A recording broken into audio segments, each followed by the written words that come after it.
Hi traders, you're welcome back to the Forex Geek channel. In this video, we are going to be discussing the PZ turning points indicator. All right, so as you can see, the indicator is currently for sale. It's going for 99 US dollars on the MT4 marketplace. However, there is a free demo for you to look at so that you can see how the indicator works. All right, so now once you click on this, it's going to ask you if you have the MetaTrader 5 platform. Okay, if you have your platform installed, you can just tap on this, right? So it's going to take you to where you can see the free demo.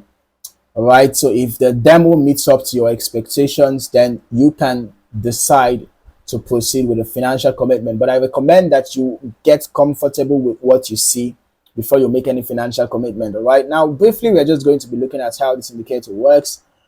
As you can see, the indicator is pretty straightforward, right? It helps you to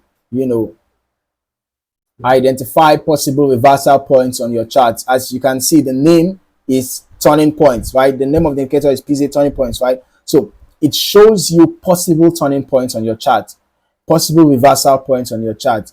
Okay, so once you notice that the red bar and the downward red arrow appears, all you just have to do is to get a candlestick confirmation, after which you can execute your sell trade.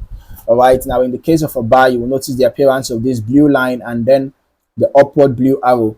Once that appears, I recommend that you always get a confirmation, right? You can get candlestick confirmations. Okay, once you get a candlestick confirmation, then you can proceed to execute your trade in the direction of the signal. So once you have done that, then you ensure you set your stop loss appropriately. Stop loss for buy trade can be below the swing low. Stop loss for a sell trade can be above the swing high. And then you can actually wait for the reverse signal to appear before you exit your trade.